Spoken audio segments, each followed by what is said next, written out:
Un año de muchos desafíos, pero también de mucho progreso.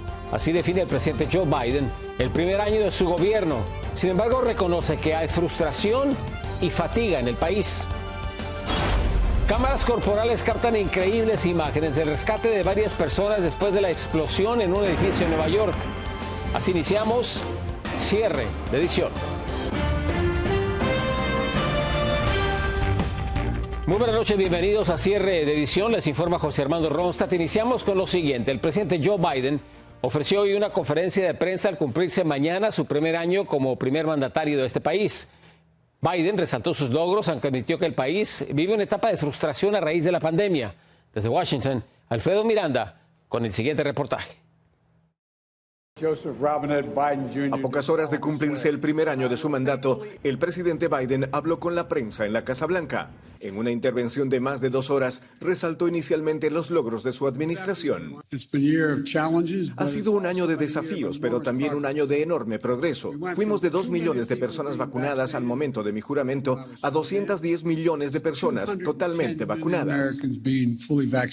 Además de la pandemia y sus corolarios, Biden mencionó la creación de 6 millones de nuevos empleos, la reducción del desempleo y la pobreza infantil, el incremento de nuevos negocios y el aumento de salarios, la estabilización de la economía y, entre ellos, el mayor logro político de su administración. La ley de la infraestructura.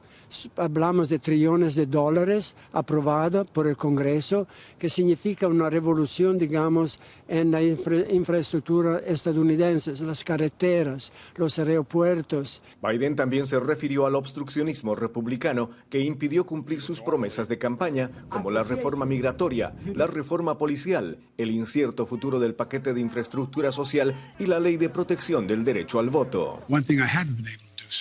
Una cosa que no he podido hacer hasta ahora es lograr que mis amigos republicanos participen en el juego para mejorar las cosas en este país. No anticipé que habría un esfuerzo tan incondicional para asegurarse de que lo más importante fuera que el presidente Biden no hiciera nada. Si bien los republicanos tienen gran parte del mérito obstruccionista, las luchas al interior del Partido Demócrata impidieron los cambios a las reglas en el Senado que habrían permitido aprobar sendas leyes de la agenda de Biden. Son en realidad 2 senadores demócratas que están impidiendo la eliminación del filibustero y la aprobación de esta ley. Hubo muchas dificultades también con el Partido Demócrata mismo, la división entre los progresistas. Muchos demócratas consideran que la Casa Blanca no está preparada para las elecciones de medio término y que este es el momento de presionar el botón de reajuste político. Que el presidente Biden lo vaya a hacer o no es algo que aún está por verse. Desde Washington, Alfredo Miranda, cierre de edición.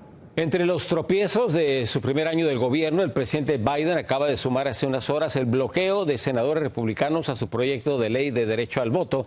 Sin el apoyo suficiente para cambiar las reglas del Senado, los demócratas no tenían forma de superar una maniobra obstruccionista republicana en contra de la legislación destinada a compensar las nuevas restricciones estatales de votación, particularmente en contra de minorías de votantes afroamericanos y latinos. La administración del presidente Biden va a repartir gratis 400 millones de mascarillas N95. Son de las más eficaces en la protección en contra de la variante Omicron del COVID-19. A partir de la próxima semana, los tapabocas se podrán recoger en farmacias y centros de salud comunitarios de todo el país. Estas mascarillas pueden filtrar el 95% de todas las partículas en el aire cuando se usan correctamente. Y expertos de salud advierten sobre el peligro que representa contraer coronavirus intencionalmente como medida para obtener anticuerpos y así evitar la vacuna. Dayanis López, ya en nuestro estudio con los detalles. Dayanis, adelante. Muy buenas noches, José. Estas acciones preocupan bastante a los médicos, ya que esto contribuye aún más al alarmante incremento de muertes y hospitalizaciones que se experimentan a nivel nacional. Médicos expertos en coronavirus alertan que contraer esta enfermedad voluntariamente podría ser mortal y no reemplazaría la acción de las vacunas. Después de haber atendido a uno de estas fiestas o intencionalmente infectándose con un familiar que tiene el Omicron y que está enfermo, estas personas se ponen en esa situación donde van a infectarse y eventualmente, como no tienen suficiente protección porque no están vacunados, estas personas terminan en el hospital y terminan severamente afectados. Inclusive el doctor Chávez asegura que menos síntomas a la hora de enfermarse no es garantía de que no habrá riesgo a futuro, especialmente si no sabe con qué variante se contagiaría. Usted está tomando un chance, ¿verdad?, muy grandísimo al infectarse y no sabe qué es lo que le va a pasar a largo plazo. Dolores de cabeza, fatiga, problemas de respiración. Además, recientes estudios revelan que la inmunidad durará solo un tiempo a diferencia de otras enfermedades, ya que COVID-19 tiene la capacidad de volver a infectar a personas vacunadas que no les ha dado el virus o a quienes se infectaron y no están inmunizados. Algunos casos dentro de la familia de que ya se han contagiado por 2 veces y pienso que el anticuerpo no trabaja en este caso porque ya segunda vez viene a demostrar de que no funciona. Por otro lado, enfermarse a propósito aumenta las infecciones y los riesgos en estos momentos donde en distintos estados se experimenta escasez de pruebas, camillas, así como de medicamentos o infusiones de anticuerpos monoclonales. José, otra situación que preocupa a los expertos de la salud es que mientras más gente se contagie, hay más posibilidades de que surjan nuevas y peligrosas variantes. Por eso, la mejor inmunidad en estos momentos es vacunarse o recibir los refuerzos lo antes posible. Regreso contigo. Gracias, Dayanis. Buenas noches. Vamos a otras cosas. Hace unos días se anunció el envío de pruebas gratuitas para detectar el coronavirus, pero esta iniciativa se topará con su primer obstáculo: la falta de trabajadores del servicio postal. Esto podría demorar los envíos. Desde Miami, Anthony Belchi con los últimos detalles. El gobierno había anunciado el envío a domicilio y de forma gratuita de los test de coronavirus para hacer en casa. El Servicio Postal de Estados Unidos es el encargado de la entrega por todo el país, pero hay un gran retraso porque casi 20.000 repartidores se han contagiado con Omicron y no pueden trabajar. Pero no son tan rápidas como uno cree. Se demoran para llegar a la casa.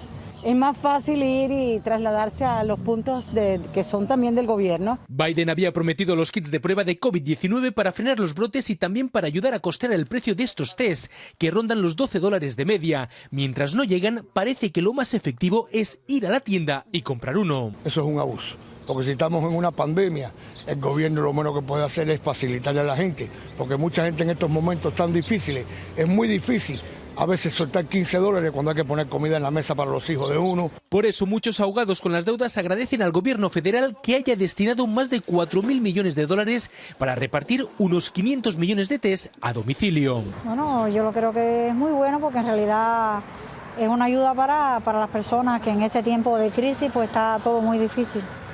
Creo que sí, que está bien. Pero otros ya dan por hecho que no van a recibir los kits en casa y no entienden por qué esta situación tan caótica con su entrega. Hay una confusión tan grande en todo, que todos los días sacan algo nuevo, la gente está loca. Ya la gente no sabe. La Casa Blanca, cuando anunció el envío de pruebas gratuitas para la población, ya pidió paciencia, sobre todo al principio, consciente de que el servicio postal no podía asumir de un día para otro tal volumen de demanda. Desde Miami, Florida, Anthony Belchi, cierre de edición. Hoy la Suprema Corte rechazó el intento del expresidente Donald Trump de bloquear informes del asalto al Capitolio en Washington. La orden de la Corte significa que se van a transferir más de 700 documentos al Congreso que podrían arrojar luz sobre los eventos que llevaron a la llamada insurrección. Habemos recordar, el 6 de enero del año pasado, cientos de manifestantes intentaron detener la certificación de los resultados oficiales de las elecciones presidenciales, donde resultó electo Joe Biden. Y hoy también le siguió lloviendo sobre mojado al expresidente Trump. También lo investigan por supuestamente haber mentido en el valor de sus propiedades y evadir impuestos. Ángela González, desde Nueva York, con toda la información. Le habría mentido a los bancos y a funcionarios de la Administración de Impuestos en repetidas ocasiones. Esto es lo que la fiscal general de Nueva York, Letitia James, dijo de la investigación más completa que adelanta sobre las finanzas de Donald Trump desde el año 2004 al 2020. Y que de hecho sus investigadores habrían descubierto que la compañía del expresidente usó valorizaciones fraudulentas de sus propiedades para obtener préstamos y beneficios tributarios. Que es un ciudadano como todos, o sea, ya sea pobre o rico, aquí todos pagamos impuestos. Entonces, ya sea presidente, expresidentes o cualquier cargo público o de lo que sea, yo creo que todos son investigados. Aunque la oficina de la fiscal estudia interponer una demanda civil, se sabe que los dos hijos mayores de Trump, Donald Trump Jr. e Ivanka Trump, tendrán que comparecer para dar su testimonio en este caso. Dentro de las alegaciones de la fiscalía se encuentran unas tierras en California que Trump habría donado para justificar millones de dólares en deducciones de impuestos, el precio de sus canchas de golf que estarían inflados y reclamos de mansiones inexistentes, entre otros. Uno de los prestamistas más grandes es el banco Deutsche, en donde Ivanka figura como el contacto principal. Que se lo prueben, también lo tienen que investigar. Dentro de las informaciones fraudulentas que el expresidente habría entregado a entidades bancarias se encuentra el tamaño de su residencia aquí, en la Torre Trump, en la Quinta Avenida, ya que para obtener beneficios habría mentido diciendo que es más pequeño, con casi 11.000 pies cuadrados y no 30.000. Desde Nueva York, Ángela González, Noticiero Cierre de Edición. Sigan con nosotros al regresar a Cierre de Edición. Imágenes y detalles de un rescate de película, la valentía y heroísmo de los bomberos de Nueva York, captada en video. Son ambulancias piratas del crimen organizado y a los pacientes les sacan un ojo de la cara.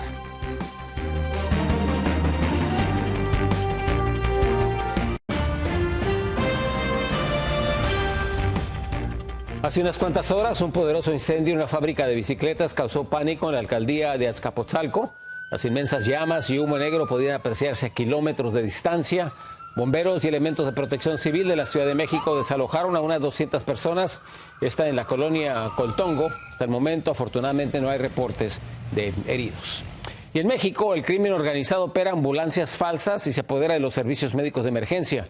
Vamos a la capital mexicana, donde Víctor Blázquez nos explica cómo es que operan y cuánto cobran a las familias.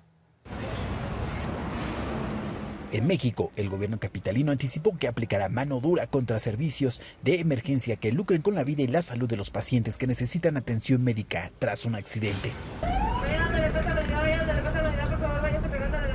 Las autoridades han anunciado una regulación y castigos severos en los próximos días contra las ambulancias Patito, que diariamente recorren las calles de la Ciudad de México para cazar a sus presas. Los paramédicos no siempre están cualificados y certificados para la urgencia que están llegando a cubrir, entonces lo ideal sería que pudiéramos todos regularizarnos, todos certificarnos. Así, estos vehículos no oficiales interceptan las señales del 911, llegan primero al lugar y hacen el traslado del paciente a un hospital privado donde tienen convenios y les ofrecen comisiones por el ingreso de cada uno, lo que ha causado una mala reputación. Estas ambulancias irregulares no son servicios que sean bien vistos dentro del gremio.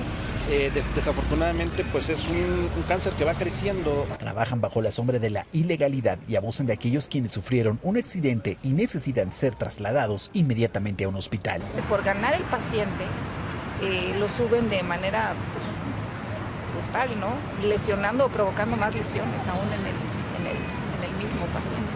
En datos oficiales, una ambulancia puede llegar a tardar hasta 40 minutos en llegar a una emergencia. Incluso hay pacientes que han perdido la vida esperando a una unidad médica. En Ciudad de México, Víctor Blázquez, Cierre Edición. Y continúa la conmoción en México, todo esto por el siniestro hallazgo de un bebito muerto dentro de un contenedor de basura en una cárcel. De acuerdo a las autoridades, el bebito tendría unos 6 días de nacido y mostraba una incisión a la altura del abdomen. Con eso en mente, creen que podrían haberlo usado como mula para introducir drogas a la prisión. Esto ocurrió en el penal San Miguel, en el estado de Puebla. Su cuerpecito fue hallado por uno de los prisioneros. Al regresar de la pausa, los invitamos a que sigan con nosotros. Tenemos nuevas imágenes de la explosión de un edificio en Nueva York, un rescate de película. Chocolates con marihuana listos para ser distribuidos a estudiantes.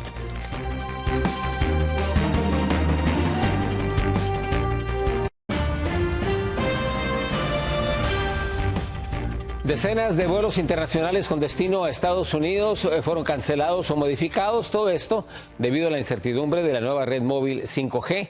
Las principales aerolíneas internacionales temen que ciertos instrumentos que usan para la navegación se vean afectados por estas nuevas frecuencias utilizadas por los gigantes estadounidenses de las telecomunicaciones, Verizon y AT&T.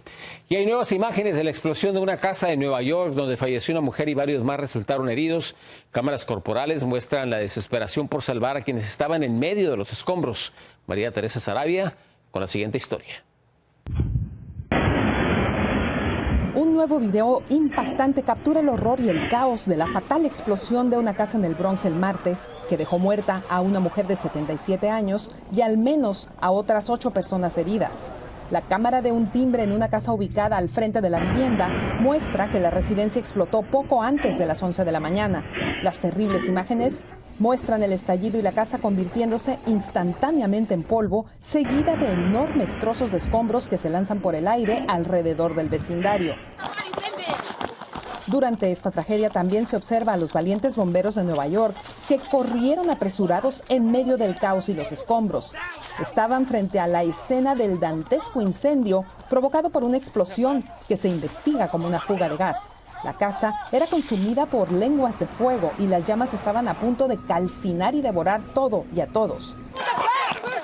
La cámara corporal de uno de estos heroicos apagafuegos captó los gritos de desesperación provenientes desde dentro y fuera de ese hogar. Un presunto residente de la casa dirigió a los bomberos hasta la habitación de donde provenían los gritos de socorro, mientras que a un costado las infernales llamas eran amenazantes. Y entre los escombros del edificio que colapsó el martes, increíblemente los bomberos hallaron a una anciana atrapada debajo de un sofá. Como pudieron, desesperados aplicaron toda su fuerza y movieron el pesado sillón para sacar a la indefensa mujer, que se retorcía de dolor. Afortunadamente sobrevivió, pero no su hermana Marta Dagvasta, otra anciana de 77 años, que falleció al ser trasladada de urgencia al Lincoln Hospital. María Teresa Sarabia, cierre de edición. En información de California, la policía de Los Ángeles capturó al hombre acusado de apuñalar brutalmente a una estudiante de la Universidad de UCLA, Sean Laval Smith, a quien ven en pantalla, de 31 años, fue detenido en la ciudad de Pasadena. La víctima, Brianna Kupfer, trabajaba en una tienda de muebles cuando fue atacada salvajemente este pasado 13 de enero. Y las autoridades policiales incautaron un millonario cargamento de marihuana camuflada en chocolates.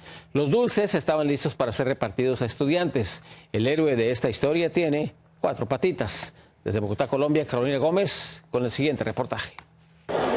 Entre el COVID y los jíbaros expendedores de microtráfico querían enlodar el tan anhelado regreso a clases de los niños en Colombia. Un hallazgo irresistible para la mayoría de los paladares que podría engañar a cualquier incauto, menos al olfato certero de Zeus. Fue encontrado en medio de una encomienda. Según los investigadores, la intención era distribuir estos chocolates en los entornos educativos a estudiantes de colegios y universidades, aprovechando el regreso a clases. 9.900 barras de esta deliciosa golosina fueron contaminadas con marihuana en su interior y enviadas desde el centro del país a la ciudad de Medellín. Esta aparente golosina fue incautada en el marco de planes de registro y control que se hacen de manera coordinada con las empresas de mensajería de Medellín, en donde se logró incautar 42 kilos de chocolate. Según los investigadores, cada una de estas chocolatinas con marihuana tendrían un valor comercial de $5.000 pesos, $1.50 aproximadamente, para un total de $12.500 por todas las golosinas incautadas. Un dinero que se les fue de las manos nuevamente a los narcos por el talento sin igual de estos caninos.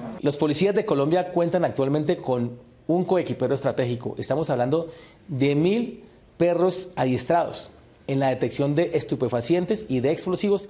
En el 2021 se incautaron 13 toneladas de microtráfico, de los cuales 655 kilos y 460 capturas de estos expendedores fueron tan solo en la ciudad de Medellín. En Bogotá, Colombia, Carolina Gómez para cierre de edición. Decenas de arrestos dejó el impresionante operativo con camiones blindados y más de 1.000 policías en 2 favelas de Río de Janeiro, en Brasil. Las acciones parte de un esfuerzo permanente para combatir a las pandillas y mejorar los servicios en los barrios pobres de Jacarezinho y Musema. La favela de Jacarezinho fue escenario de la redada policial más mortífera de la ciudad, que tuvo lugar en mayo del año pasado, cuando 28 personas fallecieron y varias más resultaron heridas. Al regresar de la pausa, más información. La historia del líder sindical César Chávez, ahora en una novela ilustrada. Regresamos.